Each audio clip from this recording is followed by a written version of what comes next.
السلام علیکم ورحمۃ اللہ وبرکاتہ۔ الحمدللہ وحدہ والصلاة والسلام علی من لا نبی بعدہ، اما بعد فاعوذ باللہ من الشیطان الرجیم، بسم اللہ الرحمن الرحیم۔ انا نحن نزلنا الذکر وانا له لحافظون، صدق اللہ العظیم۔ قال النبی صلی اللہ علیہ وسلم: خيركم من تعلم القرآن وعلمه، كما قال عليه الصلاة والسلام۔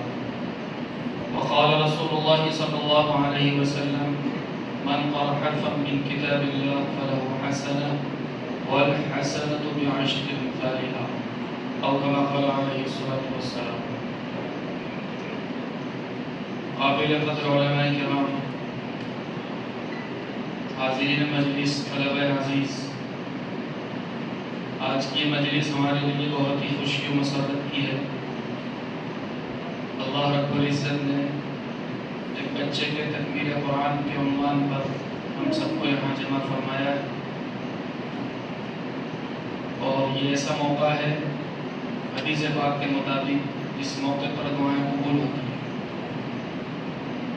باقاعدہ حضرت عبداللہ بن عمر رضی اللہ تعالیٰ کا معمول سیرت کی کتابوں میں مذکور ہے، آپ جب بھی اپنا قرآن پاک پورا فرمایا کرتے تھے، اپنے تمام گھر والوں کو جمع کر کے اہتمام سے دعا فرمایا کرتے تھے، کیونکہ یہ دعا کی قبولیت کا وقت ہے۔ اس لیے ہمیں بھی ایسے مبارک موقعوں کی قدر کرنا چاہیے، ایسی مجلسوں میں اپنی سعادت اور خوش نصیبی سمجھتے ہوئے ہمیں حاضر ہونا چاہیے۔ اللہ تعالیٰ ہم سب کو عمل کی توفیق عطا فرمائے۔ جو قرآن کریم اس بچے نے اس وقت مکمل کیا ہے، علماء کرام نے لکھا ہے اس کے 4 حق ہیں۔ ہر مسلمان پر قرآن کے 4 حق ہیں۔ نمبر 1 عظمت، نمبر 2 محبت، نمبر 3 اطاعت، نمبر 4 تلاوت مع صحت، یعنی تجوید کے ساتھ، صفات اور مخارج کی رعایت کے ساتھ اس کی تلاوت کرنا۔ سب سے پہلا حق ہے عظمت۔ یہ کلام الہی ہے، اللہ کی ذات سے نکل کر آیا ہے، اس کے اس سے زیادہ کوئی عظمت والی چیز اس وقت پوری دنیا کے انسانوں کے پاس نہیں۔ علماء کا اس پر اتفاق ہے، سب سے زیادہ بابرکت چیز پوری دنیا کے انسانوں کے پاس اس وقت صرف قرآن ہے۔ یہ بیت اللہ سے بھی زیادہ عظمت والا ہے، برکتوں والا ہے۔ حدیث پاک میں باقاعدہ موجود ہے: تبرک بالقرآن فإنہ کلام اللہ وخرج منہ، او کما قال علیہ السلام۔ قرآن سے برکت حاصل کرو، اس لیے کہ یہ اللہ کا کلام ہے جو اللہ کی ذات سے نکل کر آیا ہے۔ اللہ کے ہاں اس کی کتنی عظمت ہے، اس کے لیے مختلف پہلو ہیں سمجھنے کے۔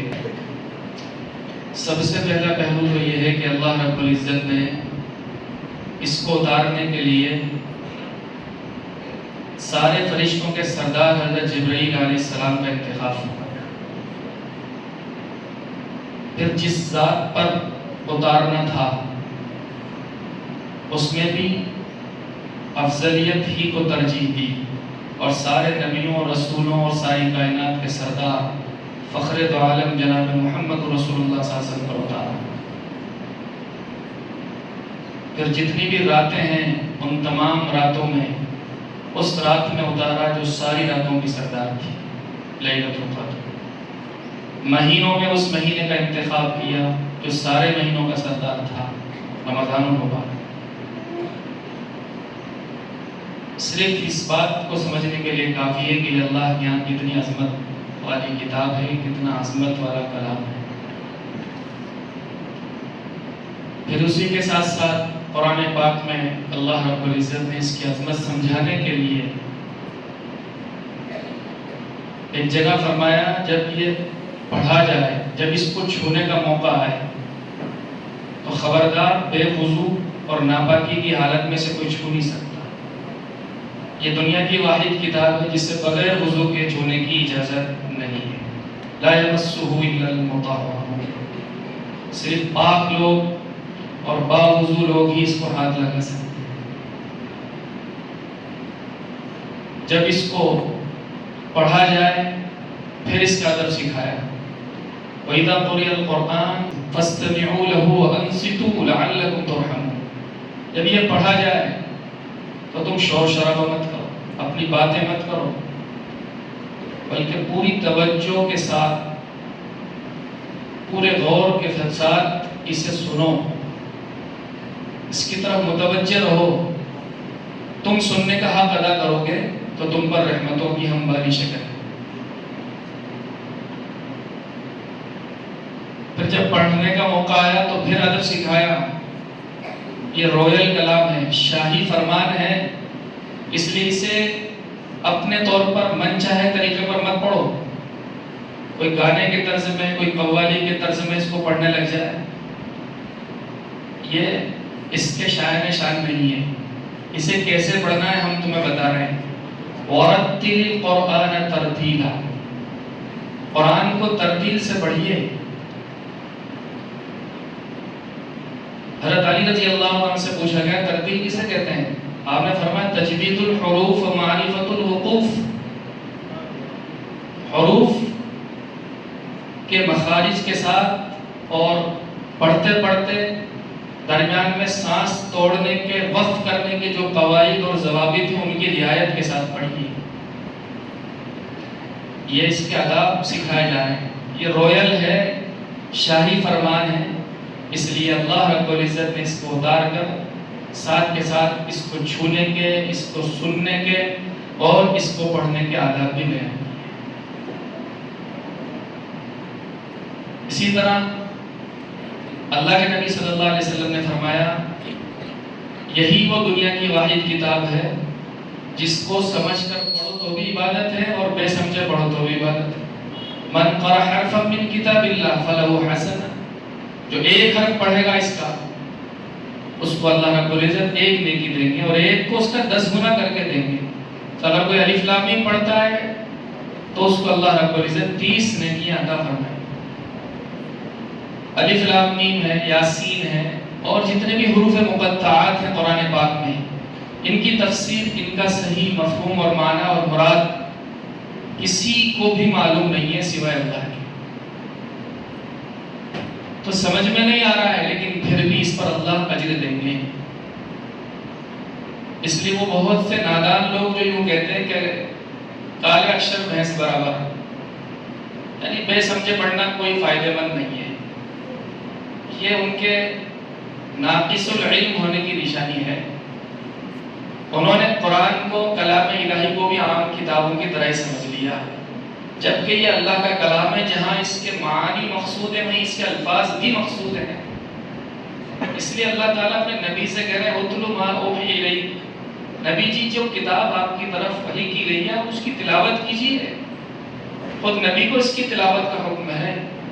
تو یہ عام کتابوں کی طرح نہیں ہے، یہ تو تمام کتابوں کی سردار ہے اور اللہ کا شاہی فرمان ہے۔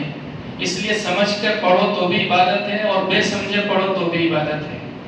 اس سے آگے بڑھ کر یہ ہے کہ اس کو چھونا بھی عبادت ہے، اس کو دیکھنا بھی عبادت ہے، اس کو سننا بھی عبادت ہے، اس کو سنانا بھی عبادت ہے، اس کو پڑھنا بھی عبادت ہے، اس کو پڑھانا بھی عبادت ہے۔ ایک اور حدیث پاک میں اللہ کے نبی صلی اللہ علیہ وسلم نے ارشاد فرمایا خیرکم من تعلم القرآن وعلمہ، تم میں سب سے بہترین وہ شخص ہے جو قرآن کریم کو سیکھے اور اسے سکھائے۔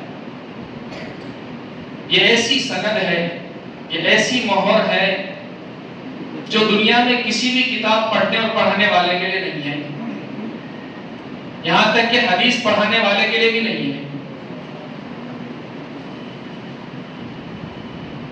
تو کتنے خوش نصیب ہیں وہ لوگ جو اس کو پڑھتے بھی ہیں اور اس کو پڑھاتے بھی ہیں۔ اللہ کے نبی صلی اللہ علیہ وسلم کی مہر سے بڑھ کر دنیا میں کون سی مہر ہو سکتی ہے؟ اس لیے جو معلمین قرآن ہیں انہیں بھی اپنے اس عمل پر، اس تدریسی خدمت پر احساس فخر اور احساس برتری ہونا چاہیے اگر کسی ڈاکٹر سے پوچھا جاتا ہے آپ کون ہیں تو بڑے فخر سے کہتا ہے میں ڈاکٹر. انجینئر صاحب سے پوچھا جائے کہتا ہے میں انجینئر. اسکول میں ڈی او جی ڈوگ سی ایٹیکیٹ پڑھاتا ہے وہ فخر سے کہتا ہے میں ٹیچر. صبح اٹھ کر کوئی خون چیک کرتا ہے کوئی بیپ چیک کرتا ہے اور اپنے پیشے کو فخر کے ساتھ بیان کرتا ہے صرف اس وجہ سے کہ اس میں تنخواہ زیادہ ہے. تو کیا انکم زیادہ ہونے سے آدمی کا گریڈ اور آدمی کا مرتبہ بڑھ جاتا ہے؟ آدمی کی عزت بڑھ جاتی ہے؟ اگر ایسا ہے تو پھر جو طوائف ہیں جو جسم فروشی کا دھندا کرتی ہیں وہ ایک ایک نائٹ کے 1-1 لاکھ روپے لیتی ہیں تو آپ سے بھی آگے ہیں. اگر یہی معیار عزت ہے تو پھر ہریجن کی بھی تنخواہ بہت اونچی ہے تو آپ کے یہاں تو اس کا بھی مقام اونچا ہوگا. چور ایک چوری میں 1 کروڑ کی چوری مار لیتا ہے تو آپ اس کو بھی عزت دے دیجیے. جو ڈکیت ہے وہ ایک ہی ڈکیتی میں 1 کروڑ کا مال کھینچ لیتا ہے تو آپ ڈکیت کو بھی عزت دے دیجیے. تو صرف تنخواہوں کا وظائف کا زیادہ ہونا یہ کوئی معیار عزت نہیں ہے. معیار عزت تو خدمت کی نسبت کس چیز سے جڑی ہے وہ ہے. تو جو تدریسی قرآن کی تدریس کی خدمات انجام دے رہے ہیں اس سے زیادہ اونچی خدمت تو دنیا میں کوئی ہے ہی نہیں. تو ان کو تو سب سے زیادہ فخر سے کہنا چاہیے کہ الحمدللہ ثم الحمدللہ ہم وہ کتاب پڑھاتے ہیں جو ساری دنیا کی کتابوں کی سردار ہے. اتنا احساس فخر سے دل بھرا ہوا ہونا چاہیے کہ سامنے والے کو اپنی حقارت کا احساس ہو جائے کہ میں کچھ بھی نہیں ہوں اس کے مقابلے میں. کیا اس کی تنخواہ 10 کروڑ ہی کیوں نہ ہو, کیونکہ یہ خدمت وہ ہے جس سے دنیا میں بھی اللہ کی طرف سے خیر اور برکتیں اور رحمتیں ہیں. اور اللہ کے نبی صلی اللہ علیہ وسلم نے سند دے دی ہے کہ تم میں سب سے بہتر اور بیسٹ وہ ہے جو قرآن کریم پڑھا رہا ہے. اور یہی حال پڑھنے والوں کو بھی ہونا چاہیے. ایک انگلش میڈیم میں جانے والا بچہ تو اپنے سی اے ٹی کیٹ اور ڈی او جی ڈوگ پر فخر کرے اور ایک قرآن پڑھنے والا بچہ وہ یوں کہ میں مکتب میں پڑھتا ہوں, میں حافظ صاحب کے بعد پڑھتا ہوں, میں سپارہ پڑھتا ہوں. فخر کا احساس ہونا چاہیے. اللہ کا شکر ہے میں قرآن پاک حفظ کر رہا ہوں, میں قرآن پاک ناظرہ پڑھ رہا ہوں, میں اللہ کا کلام پڑھ رہا ہوں, میں ساری کتابوں کی سردار جو کتاب ہے اسے پڑھنے جاتا ہوں. یہ ہے اس حدیث کا تقاضا خیرکم من تعلم القرآن وعلمہ. ایسا دل عظمت سے بھرا ہوا ہونا چاہیے. اسی کے ساتھ ساتھ دوسرا حق ہے اس کا محبت ہونا چاہیے. محبت کی نشانی یہ ہے کہ آدمی کو جس چیز سے محبت ہوتی ہے اس کو کیے بغیر, اس کو عمل میں لائے بغیر اسے چین نہیں آتا. مثلا جن لوگوں کو اخبار سے محبت ہو جاتی ہے تو وہ اخبار آئے بغیر اور پڑھے بغیر بے چین رہتے ہیں.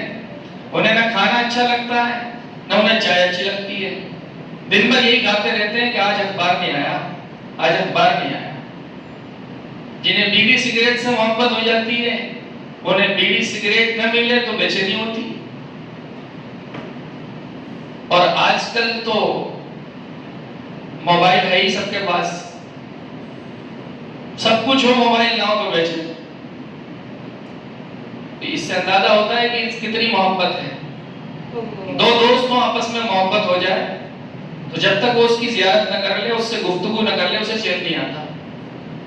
ایک لڑکا لڑکی میں محبت ہو جائے تو جب تک اس سے براہ راست یا واٹس ایپ پر یا فیس بک پر یا ٹک ٹاک پر یا انسٹاگرام پر جب تک اس سے گفتگو نہ کر لے, اس کے چہرے کی زیارت نہ کر لے, اسے نہ نیند آتی ہے, نہ کھانا اچھا لگتا ہے, نہ پانی اچھا لگتا ہے. تو یہی چیز قرآن کے ساتھ بھی مطلوب ہے. مسلمان کے دل میں قرآن کی محبت ہے, اس کی نشانی یہ ہے کہ اسے قرآن پڑھے بغیر چین نہ آوے, اس کا دن پورا نہ ہو, اس کی صبح نہ ہو, اس کی شام نہ ہو, اس کے 24 گھنٹے قرآن کے بغیر پورے نہ ہوں. یہ قرآن کی محبت کی نشانی ہے۔ اگر اسے قرآن سے محبت کا دعویٰ ہے اور وہ قرآن پڑھتا نہیں ہے، قرآن کو چھوتا نہیں ہے، تو یہ جھوٹ کے علاوہ کچھ نہیں ہے۔ یہ ایسا ہی جیسا کہ بہت سے لوگ عشق رسول کے دعوے دار ہیں۔ ہم عاشق رسول ہیں، نبی کا دامن نہیں چھوڑیں گے۔ ہم عاشق رسول ہیں، نبی کا دامن نہیں چھوڑیں گے، لیکن ہم نماز بھی نہیں پڑھیں گے، باقی نبی کا دامن تو نہیں چھوڑیں گے۔ ہم سنتوں پر عمل بھی نہیں کریں گے، باقی نبی کا دامن تو نہیں چھوڑیں گے۔ تو جس نے نماز چھوڑ دی اس کے پاس بھی کوئی نبی کا دامن ہے، جس نے سنتیں چھوڑ دی اس کے پاس بھی کوئی نبی کا دامن ہے۔ نبی کا دامن کیا نبی کے کرتے کا نام ہے جو کہیں لٹکا ہوا ہے اور ہم اس کو پکڑ کے کھڑے ہیں کہ صاحب ہم اب اس کو نہیں چھوڑیں گے؟ نبی کا دامن تو نبی کی سنتوں کا نام ہے،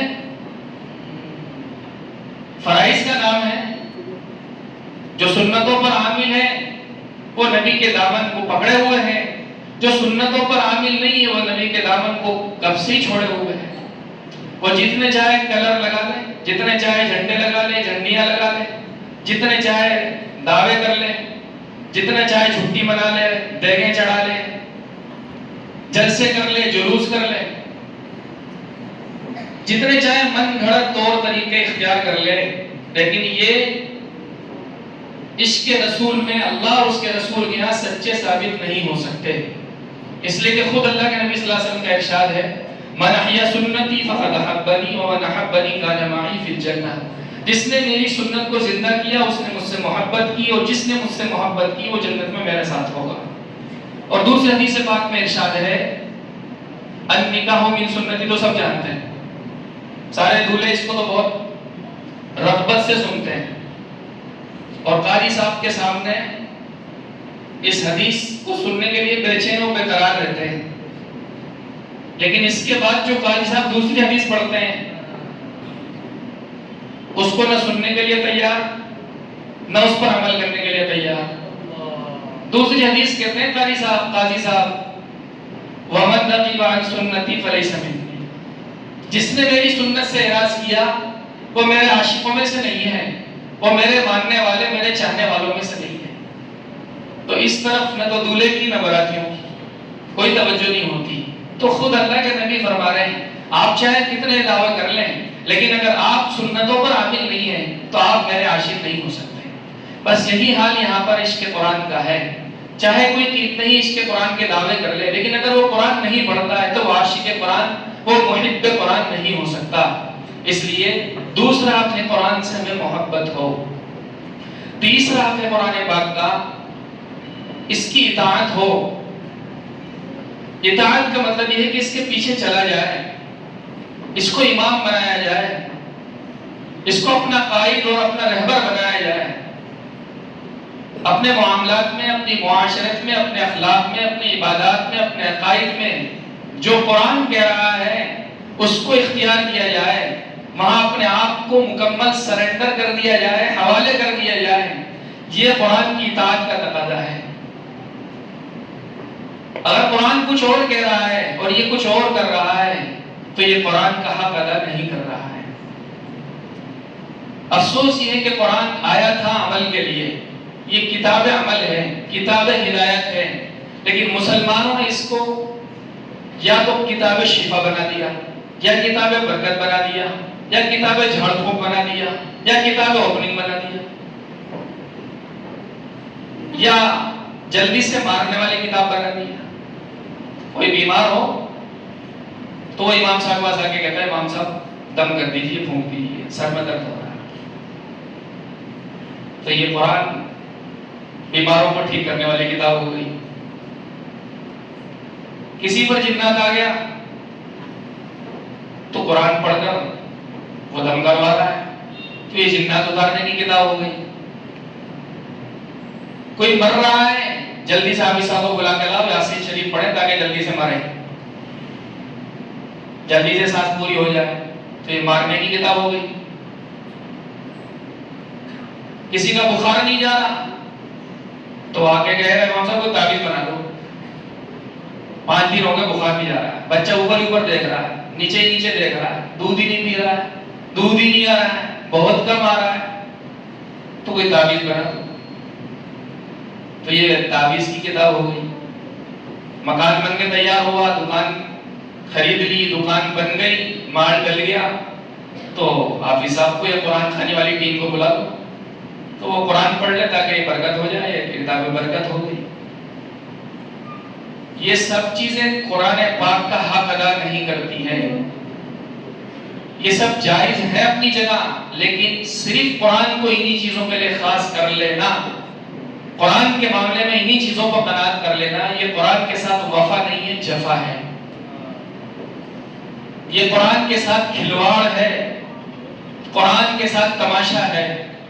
قرآن تو خود ہی کہہ رہا ہے میں کیوں آیا ہوں، ہدی للناس، میں تو پوری دنیا کے انسانوں کو ظلمتوں سے نکالنے کے لیے آیا ہوں، جہالت کے اندھیروں سے نکالنے کے لیے آیا ہوں، بھٹکے ہوئوں کو راستہ دکھانے کے لیے آیا ہوں،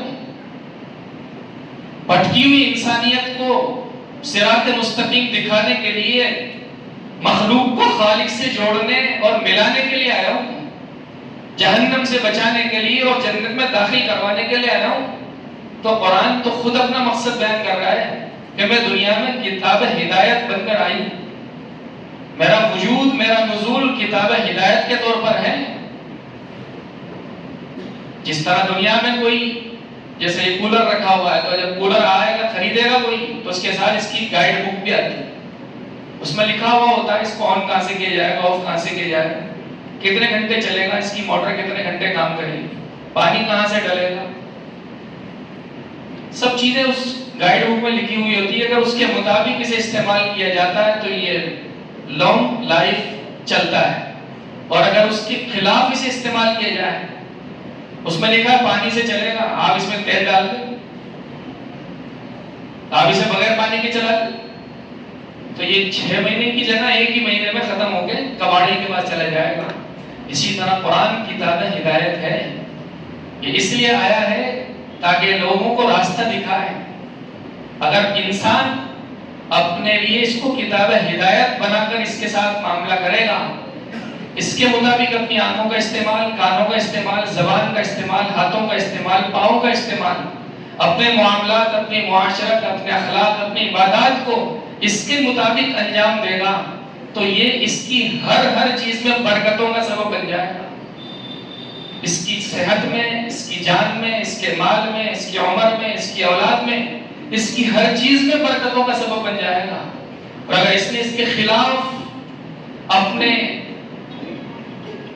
جسم کا استعمال کیا، اعضائے جسم کا استعمال کیا، تو یہ آنکھیں بہت جلدی چشمے کا مطالبہ کر لیں گی، بہت جلدی یہ زبان اپنا کام بند کر دے گی، بہت جلدی یہ دماغ اپنا کام بند کر دے گا، بہت جلدی ہاتھ پاؤں اپنا کام بند کر دیں گے، برکتیں ختم ہو جائیں گی۔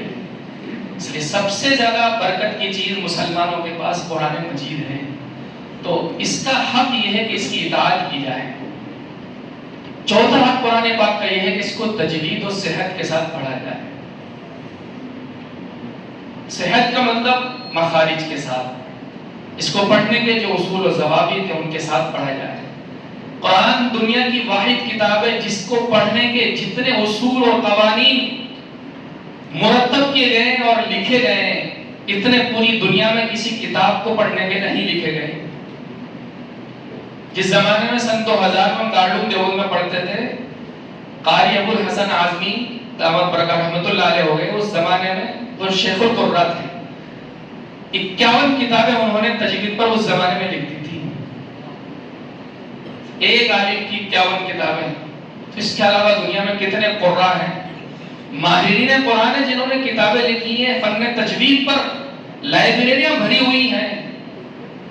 تو کتنا اہم ہے اس کو صحیح طریقے سے پڑھنا، ان کتابوں کی کثرت بتاتی ہے، یہ فن تجوید بتاتا ہے کہ اس کو پڑھنا اور صحیح پڑھنا کتنا نازک مرحلہ ہے۔ ایسا نہیں ہے کسی بھی باجی کے پاس پڑھنے بٹھا دیا بچے کو، کسی بھی حافظ صاحب کو پڑھنے بٹھا دیا اور بچہ ابھی پڑھ رہا ہے، بچہ قرآن پڑھ رہا ہے، باجی قرآن پڑھانے آتی ہے، نہ صحت کا پتہ، نہ روانی کا پتہ، نہ اجراء قواعد کا پتہ، نہ لہجے کا پتہ، نہ صفات کا پتہ، کچھ نہیں پتا، بس قرآن پورا ہو گیا. یہ نادانی ہے، یہ قرآن کے ساتھ ظلم ہے. تجوید کے ساتھ قرآن نہ پڑھنا یہ گناہ ہے. فقہاء کرام نے، علماء کرام نے لکھا ہے جو تجوید سے قرآن نہ پڑھے یہ گناہ ہے. صحت کے ساتھ قرآن کو پڑھنا قرآن کا مستقل حق ہے. پڑھانا بھی صحت کے ساتھ اور پڑھنا بھی صحت کے ساتھ. بلکہ بعض علماء نے لکھا ہے جو قرآن کو صحت کے ساتھ نہ پڑھائے اس کے لیے تنخواہ حلال نہیں ہوتی، اس کے لیے وظیفہ ہی حلال نہیں ہوتا. اتنا اہم ہے قرآن پاک کو تجوید کے ساتھ صحت کے ساتھ پڑھنا اور پڑھانا. تو یہ چاروں حق ہیں. اب اس کے مطابق ہم خود اپنے معاشرے میں اور اپنی زندگیوں میں غور کر لیں کہ کیا یہ حق ہم سے ادا ہو رہے ہیں. امت ان حقوق کو ادا کر رہی ہے. پہلا حق ہے قرآن کی عظمت کا. عظمت کا تقاضا تو یہ تھا کہ ہمارا معاشرے کا کوئی بچہ، خاندان کا کوئی بچہ قرآن کو پڑھے بغیر بالغ نہیں ہوتا. لیکن کتنے ہزاروں بچے ہیں محلوں میں، خاندانوں میں قرآن پڑھے بغیر ہی جوان ہو رہے ہیں. جماعت میں جاتے ہیں، جماعت کام کر کے آتی ہے، ان کی کارگزاری ہوتی ہے، پوچھتے ہیں کتنے قرآن پڑھے ہوئے ہیں؟ 12 میں سے ایک بھی قرآن پڑھا ہوا نہیں. عمریں کتنی ان کی؟ 25 سال، 30 سال، 35 سال، ایک بھی قرآن پڑھا ہوا نہیں. آپ قرآن سنائیے، کچھ نہیں پتا، نہ صحت کا پتا، نہ روانی پتا، کچھ نہیں پتا. کتنی صورتیں یاد ہیں؟ انا اعطیناک، قل هو اللہ، قل اعوذ برب الفلق، قل اعوذ برب الناس. 4 صورتوں سے کام چل رہا ہے. بچپن سے 55 پہنچ گئے، 4 صورتوں سے کام چل رہا ہے. کیا یہ قرآن کی عظمت کا حق ادا ہو رہا ہے؟ قرآن کی عظمت کا حق یہ تھا کہ سب سے بہترین قرآن پڑھانے والے قاری کو تلاش کر کے اپنی اولاد اس کے حوالے کی جاتی. چونکہ ہمارے پاس اولاد سے بڑھ کر کوئی سرمایہ نہیں ہے. ہم اپنی اولاد کے بارے میں ہر معاملے میں بیسٹ، سب سے اعلیٰ کی تلاش میں رہتے ہیں. انگلش میڈیم چاہیے، اسپیشلسٹ، مین اسپیشلسٹ چاہیے، اسپیکنگ اسپیشلسٹ چاہیے. ہر چیز میں اسپیشلسٹ کی تلاش ہوتی ہے. جب بالغ ہو جائے گا، شادی کا موقع آئے گا، کون سی دلہن چاہیے؟ جو سپر ہو. سپر، ناک نقشے میں بھی سپر، رنگ میں بھی سپر، مال میں بھی سپر، ہر چیز میں سپر ہونا چاہیے. اور قرآن پڑھانے کے معاملے میں جو سستا ہو اس کے حوالے کر دو. کس کے حوالے کر دو؟ جو سستا ہے. یہ قرآن کی عظمت کا حق ادا نہیں ہوا. تو پہلا حق قرآن کی عظمت کا وہ حق ادا نہیں ہوا. انگریزی پڑھانے والے کو جب کوئی وظیفہ دینے کا موقع ہے، وہ کہے گا 5000، ٹھیک ہے. قرآن پڑھانے والے اگر وہ یوں کہے کہ 1000، نہیں بہت زیادہ حافظ صاحب، حافظ صاحب بہت زیادہ، باجی تو 200 روپے کو پڑھا رہی ہے. قرآن پڑھانے کے لیے کوئی پیسہ لگتا ہے کیا؟ قرآن بھی کوئی خرچ کی چیز ہے کیا؟ قرآن تو فری میں پڑھایا جاتا ہے. تو آپ سوچ لیجیے، فن، جو فن ہے وہ تو خرچ کرنے کی جگہ ہے، اور جو علم ہے وہ خرچ کرنے کی جگہ نہیں. فن پر تو خرچ کرنے کا اتنا مزاج ہے کہ نرسری میں 50,000 روپے خرچ کرنے کو تیار ہے. پورے سال کیا پڑھائے گی میڈم؟ اے سے لے کے زیڈ تک پڑھائے گی. 50,000 روپے خرچ کرنے کو تیار ہے. اور یہ کلام الہی پڑھانے والا بندہ ہے جس کلام الہی پر اس کی پوری زندگی کی نماز کا صحیح ہونا موقوف ہے، اس کی پوری زندگی کا صحیح ہونا موقوف ہے، موت کے بعد کی پوری زندگی کا صحیح ہونا موقوف ہے. اس کلام الہی پر خرچ کرنے میں پسینے آ رہے ہیں. یہ عظمت سے خالی ہونے کی نشانی ہے. ورنہ امام ابو حنیفہ رحمۃ اللہ علیہ کے بیٹے حماد نے جس وقت سورہ فاتحہ پڑھنا شروع کی، سورہ فاتحہ، تو استاد محترم کو 500 درہم ہدیہ کیے تھے. کتنے؟ 500 درہم چاندی کے سکے کو ہوا جاتا ہے. جوڑ لو آج کیلکولیشن لگوا کر. صرف سورہ فاتحہ شروع ہو رہی ہے. اتنی یہ ہے عظمت کا سطح اور عظمت کی نشانی. دوسرا حق قرآن پاک کا قرآن کی محبت ہونا چاہیے. محبت کا تقاضا میں نے کیا یہ تھا کہ اس کے بغیر چین نہیں آتا. لیکن آپ دیکھ لیں 24 گھنٹے نوجوانوں کے، مردوں کے، عورتوں کے، بوڑھوں کے کس انداز میں social media, print media, electronic media کے ساتھ بے دردی سے ضائع ہو رہے ہیں. لیکن ان سے کہو آپ قرآن سیکھ لیں، ٹائم نہیں. آپ نے دن بھر میں کتنا قرآن پڑھا؟ کچھ پتہ ہی نہیں. کوئی معمولی نہیں ہے، کوئی معمولی نہیں ہے.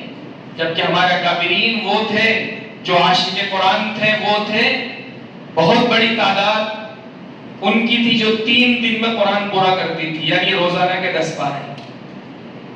دوسرے نمبر پر وہ تھے جو 7 دن میں قرآن پورا کرتے تھے، اس لیے کہ قرآن کی 7 منزلیں ہیں. تیسرے وہ تھے جو 10 دن میں قرآن پورا کرتے تھے، روزانہ کے 3 پارے پڑھتے تھے. اور آخری درجہ یہ ہے کہ کم سے کم 30 دن میں تو قرآن پورا کر لو، روزانہ کا 1 پارہ. 1 پارے کا ٹائم نہیں ہے، مشکل لگ رہا ہے، بوجھ لگ رہا ہے. کتنا پڑھتے ہیں؟ 2 صفحے. وقت مل جاتا تو پڑھ لیتے ہیں، وقت نہیں ملتا. بابو کے ٹی وی پر اور امجد کی دکان پر وقت ہے. یہاں سے ٹیمی کے بعد جادو پور جا کر وہاں 2.5 گھنٹے لگانے کا وقت ہے. چاند پول میں وقت لگانے کے لیے وقت ہے. پھوٹے کھرے اور رام نگر اور بڑی چوپڑ کے لیے وقت ہے. آر کے ہوٹل کے لیے وقت ہے. کربلا کے لیے وقت ہے. جلوے چوپاٹی کے لیے وقت ہے. لیکن قرآن پڑھنے کے لیے وقت نہیں ہے. قرآن پڑھنے کے لیے وقت نہیں ہے. یہ قرآن سے محبت کا حال ہے. تیسرا حق تھا قرآن کی اطاعت. اگر اس پر عمل ہوتا تو مسلم معاشرہ وہ نہیں ہوتا جو نظر آ رہا ہے. مسلمانوں کی شادیاں وہ نہیں ہوتی جو نظر آ رہی ہیں. مسلمانوں کی بچیوں کے وہ مناظر دیکھنے کو نہ ملتے جو نظر آ رہے ہیں. گھر اور خاندانوں کے نقشے وہ نہ ہوتے جو نظر آ رہے ہیں. یہ سب چینج ہوتا، یہ سب بدلا ہوا ہوتا. 40 دن گانوں کی آواز نہیں آتی. کچی تاریخ ڈلتی ہے، وہاں سے چلا لگتا ہے پورا گانوں کا. پورے محلے کو گانے سنا کر، یاد کرا کر بچے بچے کو پھر لڑکی رخصت ہوتی ہے. تو یہ منظر ہوتا اگر قرآن پر عمل ہوتا. قرآن نے کہا سود حرام ہے، مسلمان نے کہا سود حلال ہے. قرآن نے بے حیائی کو حرام کیا، مسلمان نے بے حیائی کو حلال کر دیا. قرآن نے فضول خرچی کو حرام کیا، مسلمان نے فضول خرچی کو حلال کر دیا. قرآن نے میوزک کو حرام کیا، مسلمان نے میوزک کو حلال کر دیا. یہاں تک کہ نعت میں بھی اور قوالی میں بھی، نعت میں بھی اور قوالی میں. کتنے بہت اہتمام سے روزانہ قوالی بجائیں گے. ربیع الاول کا مہینہ ہے اور میوزک کے ساتھ، اور بہت بڑا دین کا کام ہو رہا ہے. یہ ہوش نہیں ہے، یہ گلدستے میں پخانہ بھرا ہوا ہے. کیا ہے؟ پخانہ بھرا ہوا. تو حلال اور حرام، جائز ناجائز کوئی پرواہ نہیں ہے. یہ قرآن کے تیسرے حق کا حال ہے. قرآن تو ہمارا مقتدی ہے، ہم قرآن کے امام ہوئے پڑے ہیں. قرآن تو ہم نے مقتدی بنا دیا، ہم قرآن کے امام ہیں. قرآن ہمارے پیچھے چلے گا، ہم قرآن کے آگے چلیں گے. جبکہ اس نے ابھی قرآن پڑھا ہے، کیا دعا پڑھی ہے؟ وَجْعَلْهُ لِي إِمَامًا، اے اللہ اس قرآن کو میرا امام بنا دے، یعنی اس کو میرا رہبر بنا دے. میں اس کے پیچھے چلوں گا، میں اس سے آگے نہیں چلوں گا. قرآن کہہ رہا ہے، یہ دعا کرائی جا رہی ہے لیکن حق ادا نہیں ہو رہا. تو یہ تیسرا حق بھی امت میں سے ختم ہے. ایسا لگتا ہی نہیں قرآن اس امت پر نازل ہوا ہے. یہ قرآن کو ماننے والی قوم ہے، یہ قرآن کو ماننے والی کتاب ہے. کہیں بھی محسوس نہیں ہوتا اتنا مسلمان قرآن سے آزاد ہو کر زندگی گزار رہا ہے. اور چوتھا قرآن کا تجوید اور صحت کے ساتھ اس کو پڑھنا. اس کا حال یہ ہے کہ اگر امام صاحب کسی دن سفر میں چلے جائیں تو جو برسوں کے بچپن سے 55 کے صف اول کے نمازی ہیں ان میں سے کسی کی ہمت نہیں ہوگی کہ وہ مصلی پہ کھڑا ہو کے قرآن پڑھا دے، چونکہ صحت کے ساتھ قرآن پڑھنا سیکھے. وہی باجی والا چل رہا ہے 55 کا 55. سب جگہ کریکشن کی فکر ہے.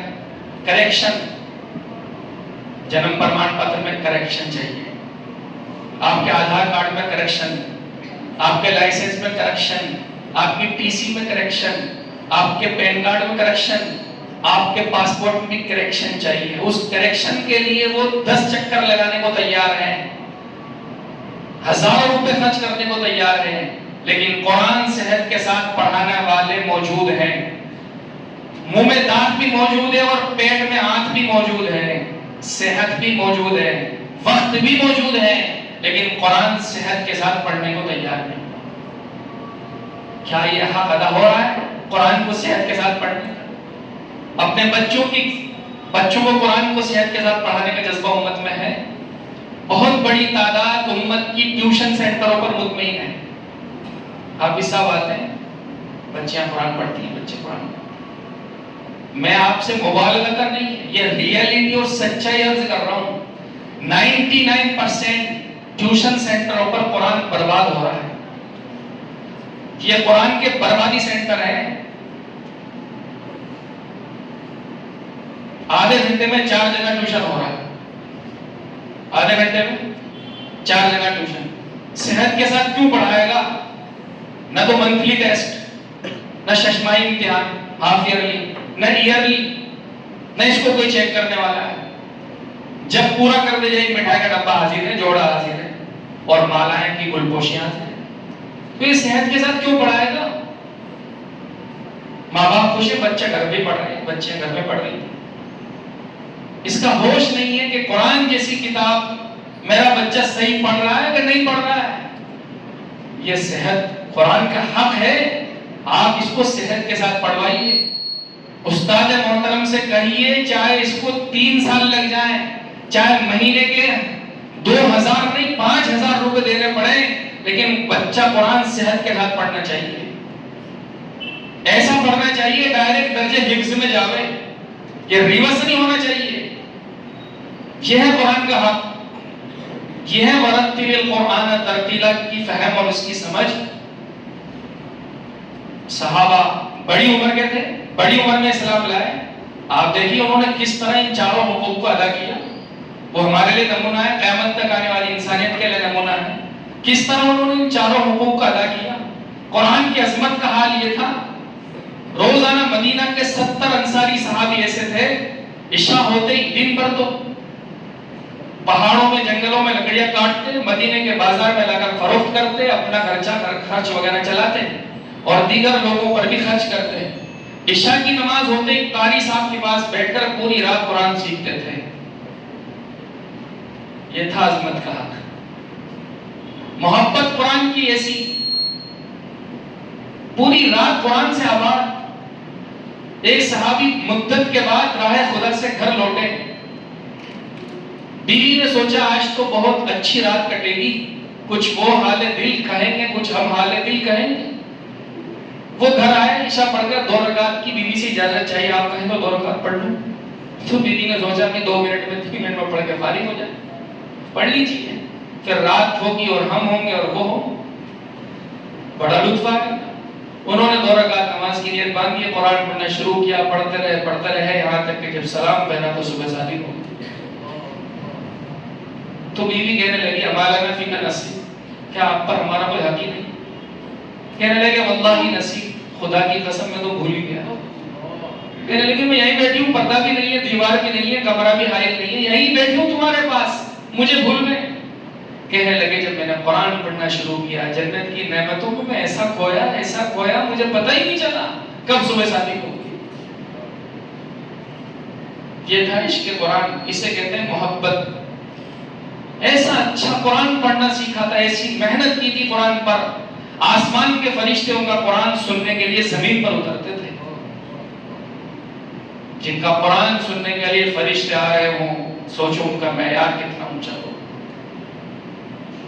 کتنا اونچا ہو. ابی بن کعب رضی اللہ عنہ سے اللہ کے لیے فرما رہے ابی مجھے قرآن سناؤ. یا رسول اللہ آپ پر تو قرآن اترا ہے. کہ ہاں آپ مجھے قرآن سناؤ. مجھے اللہ نے کہا میں تم سے قرآن سنوں. اللہ سمانی کہ اللہ نے میرا نام لے کر کہا کہ ہاں اللہ نے آپ کا نام لے کر کہا. کتنا زبردست قرآن پڑھتے ہوں گے. یہ ہے قرآن کی عظمت کا حال۔ اطاعت جو قرآن ہے وہی صحابہ کی زندگی۔ قرآن نے کہا شراب حرام ہے، ایک صحابی ملک کے شام جا کر پورا مال خرچ کر کے شراب لے کر آ رہے ہیں، ابھی مدینے کے باہر ہیں اور ایک اللہ کے نبی کے منادی اعلان کرنے والے کا اعلان کان میں بڑا، شراب حرام کر دی گئی۔ اب یہ نہیں کوئی راستہ نکل جائے گا، گلی نکل جائے، جیسے 3 طلاق دینے کے بعد آج کل مفتیان کرام کے چکر لگاتے ہیں، اجی کوئی راستہ نکالو، اجی کوئی راستہ بتاؤ، اجی آپ کو کر سکتے ہو، اجی آپ تھوڑا سا دیکھ لو، تھنگال لو، اچھا میں کل آ جاؤں گا، آپ کل بتا دو، لیکن آپ دیکھو راستہ ضرور نکالو، ورنہ مسئلہ بہت خراب ہو جائے گا، زندگی برباد ہو جائے گی۔ تو وہاں ایسا نہیں تھا، فوراً ساری شراب کو توڑ کے مٹکے سارے کے سارے بہا دیے۔ یہ تھا عمل، اطاعت قرآن، جو قرآن نے کہہ دیا وہی عمل ہونا ہے، اسی کے مطابق عمل۔ اور صحت میں ان سے زیادہ آگے کون ہو سکتا ہے؟ صحت میں ان سے زیادہ آگے کون ہو سکتا ہے؟ اس لیے یہ خوش نصیبی ہے آپ کے لیے اور اہل محلہ کے لیے، اللہ نے یہاں پر صحت کے ساتھ قرآن پڑھانے کا یہ خوبصورت معیاری ادارہ قائم کر دیا ہے۔ اس کی جتنی قدر کی جائے اتنی کم ہے۔ اس کا حق اور اس کا شکریہ یہ ہے کہ محلے کے جتنے بھی بچے ہیں وہ 100% بچے یہاں قرآن پڑھیں۔ اس کی برکت سے جتنے ٹیوشن سینٹر ہے اطراف میں سارے ختم ہو جائیں، اور ہر ماں باپ قرآن کو یہاں ادارے میں پڑھائے، صحت کے ساتھ قرآن پڑھوائے، صرف ناظرہ نہیں، اس سے آگے بھی اپنے بچے کو لے کر جائیں۔ جیسے اس بچے نے ناظرہ پورا کیا تو یہ کام پورا نہیں ہوا ہے۔ اکثر ماں باپ کی ذہنیت یہ ہے محلوں میں، بس قرآن ناظرہ پڑھ لے بس کام پورا ہو گیا، اب کام بن گیا، اب آگے کے لیے خرچہ نہیں جیب میں۔ یہ نادانی ہے۔ قرآن صرف تلاوت کے لیے آیا ہو ایسا نہیں ہے۔ اب قرآن میں اللہ نے اس کو ذہن دیا ہے، حافظہ دیا ہے، کہ حافظ قرآن بنا ہے تاکہ اس کی زندگی قرآن کے حفظ کی برکت سے اور آگے ترقی کرے، اس کا مقام بڑھے، اس کا مرتبہ بڑھے۔ اللہ کے نبی صلی اللہ علیہ وسلم کا ارشاد ہے، جس بچے نے قرآن حفظ کر لیا اور اس کے مطابق عمل کیا، کل قیامت کے دن اللہ اس کے ماں باپ کو ایسا تاج پہنائیں گے جس کی روشنی سورج سے بھی زیادہ روشن ہوگی، جو سورج سے بھی زیادہ چمکدار ہو۔ تو یہ حفظ قرآن کے ساتھ ہے، اس کا بھی مرتبہ بڑھے گا، اس کی بھی نجات کا ذریعہ بنے گا، اور اس کے ماں باپ کا بھی، اور اس کے خاندان کے 10 ایسے لوگوں کی نجات کا یہ ذریعہ بن جائے گا جن کے بارے میں جہنم کا فیصلہ ہو چکا ہوگا۔ اس لیے جتنا بھی مجمع یہاں بیٹھا ہوا ہے، جتنے لوگ ہیں، ان سے بھی ہماری گزارش ہے، سب نیت کریں انشاءاللہ اپنی اولاد کو ہم حافظ قرآن، عالم قرآن، داعی قرآن بنائیں گے۔ اور یہ جتنے بھی بچے ہیں ان سے بھی گزارش ہے قرآن کو عظمت کے ساتھ، شوق کے ساتھ حاصل کریں۔ شوق کا مطلب یہ ہے کہ آپ بغیر ڈرنے کے، بغیر خوف کے اپنا سبق یاد کریں۔ قرآن شوق سے جتنا جلدی یاد ہوتا ہے، جتنا جلدی حفظ قرآن پاک بچہ حفظ کر لیتا ہے، وہ خوف سے نہیں۔ اس لیے شوق کے ساتھ قرآن پاک کو پڑھیں۔ مولانا قاسم نانوتوی رحمۃ اللہ علیہ نے رمضان میں صرف 1 مہینے میں قرآن حفظ کر لیا تھا۔ پانی کے جہاز کا سفر تھا، روزانہ 1 پارہ یاد کرتے، تراویح سناتے، ادھر رمضان پورا ہوا تو قرآن پورا ہو گیا۔ یہ شوق کا اثر تھا۔ شوق والا بچہ روزانہ 1 پارہ سناتا ہے، خوف والا بچہ 1 صفحہ، مشکل سے 1.5 صفحہ، 2 صفحے سناتا ہے، باقی شوق والے کا مقابلہ نہیں کر سکتا۔ ابھی جے پور مرکز میں مدراس کے ایک بچے نے صرف 7 سال کی عمر میں پورا قرآن حفظ کر لیا، 7 سال کی عمر میں۔ شوق کی برکت، شوق کے ساتھ اگر کریں گے تو بہت جلدی حافظ ہوں گے۔ ریکارڈ ہو میں نے حفظ کیا، 1 بھی ڈانٹ نہیں کھائی، یہ ہے ریکارڈ آپ کا، 1 ڈانٹ نہیں کھائی، ڈنڈا تو دور کی بات ہے، 1 ڈانٹ بھی نہیں کھائی، الحمدللہ ایسا حفظ کیا ہے۔ پورے سال میں 1 بھی غیر حاضری نہیں ہے، الحمدللہ ایسا حفظ کیا ہے۔ آپ کا حفظ دوسروں کے لیے مثال بنے، نمونہ بنے، آپ ایسا حفظ کریں انشاءاللہ اللہ تعالیٰ عمل کی توفیق عطا فرمائے۔ فآخر دعوانا الحمدللہ رب العالمین۔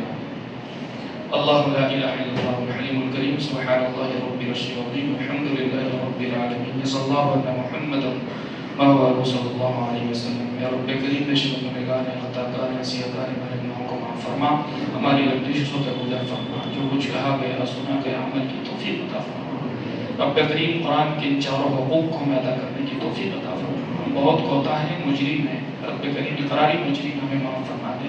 اس پاک کلام کی حقیقی عظمت، محبت، اطاعت ہمارے دلوں میں پیدا فرما دے۔ ہمیں ہمیں جیسا پڑھنے کا حق پڑھنے والا بنا دے. اس کی برکت سے ہمارے دنیا آخرت کے تمام مسائل کو حل فرما دے. اس بچے کی بھی تکمیل قرآن کو اپنی بارگاہ میں قبول فرما. پوری زندگی سے تلاوت کی توفیق عطا فرما. اس توحید سے قرآن پاک کی سعادت کے لیے بھی قبول فرما. رب کریم ان کے عزیز و قریب میں اس کا جذبہ پیدا فرما. رب کریم اس کی برکت سے اس کی عمر میں، رب کریم اس کی صلاحیتوں میں، ہر چیز میں برکت عطا فرما. اس کے تکمیل قرآن کو اس کے ماں باپ، اس کے گھر والوں اور عزیز و قریب سب کی مغفرت کا اور نجات کا ذریعہ فرما. اس پورے ادارے کو قبول فرما. یہاں کے پڑھنے والوں کو، پڑھانے والوں کو، منتظمین کو قبول فرما. جو محبت کی عظمت کی نگاہوں سے دیکھیں انہیں بھی قبول فرما.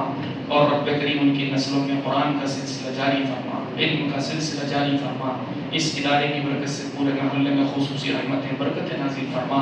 اے رب کریم جتنے لوگوں نے اب تک اس ادارے کا تعاون کیا انہیں رب کریم بہترین بدلہ عطا فرما. اپنے شائن شان میں بہترین بدلہ عطا فرما. نظر بس سے اس ادارے کی حفاظت فرما. یہاں کے تمام پڑھنے پڑھانے والوں کے منتظمین کی سب کی پوری حفاظت فرما. رب کریم اول تو شیطان کام ہونے دیتا نہیں ہے. جہاں کام ہوتا ہے وہاں حب جاہ کے مریضوں کے ذریعے سے پورے کام کا جنازہ نکال دیتا ہے. رب کریم جاہ پرستوں کی رب کریم بد نظری سے اس پورے ادارے کی حفاظت فرما.